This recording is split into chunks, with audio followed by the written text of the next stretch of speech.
I wish it was a real audience. Welcome back to Politics Be Like. I'm William Haynes, and this week I asked you guys what you wanted to hear about on the show, and I got Bernie Sanders, Bernie Sanders, Bernie Sanders, Bernie Sanders, Donald Trump. Basically, you guys want to know which old man is going to get elected president next.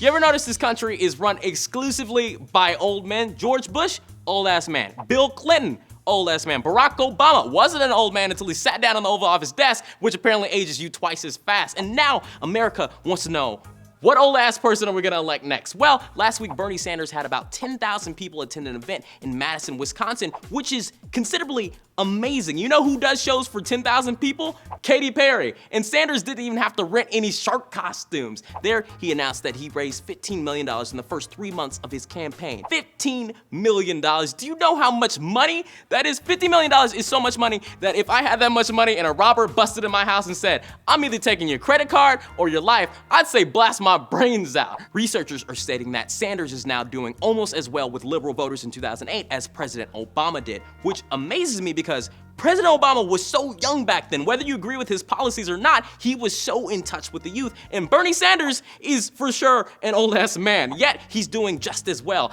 I think I know why. Because Bernie Sanders doesn't give a damn. Youth love that. He's an angry old man and will say whatever he wants. That establishment politics and establishment economics is not working for the middle class. He is literally hunched over in that clip, and he's still doing it. This is incredible. I still personally think Senator Sanders is a little crazy, running against people like Jeb Bush and Hillary Clinton, openly referring to himself as a socialist in a country that does nothing but praise capitalism. It takes guts.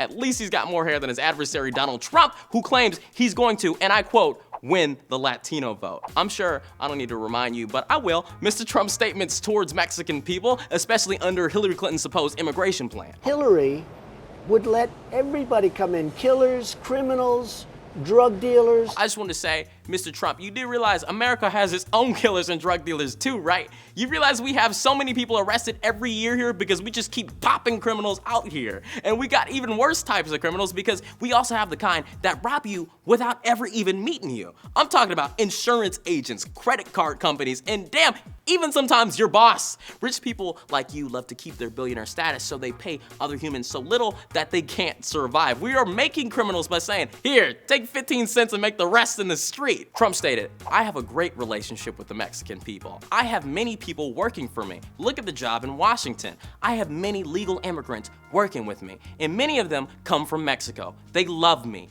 I love them. Yo, Trump, once again, you can't speak for an entire race of people. Just because they work for you, it doesn't mean they love you. Matter of fact, they probably hate your ass because you probably pay them dog shit.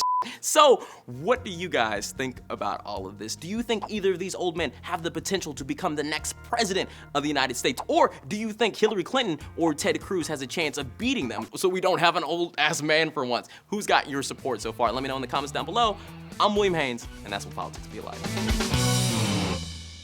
Who hates America more, Kim Jong-un or Vladimir Putin? Right now, America is terrified about entering another Cold War with Russia. Remember the 80s? Russia had Ronald Reagan like. Actually running for President of the United States.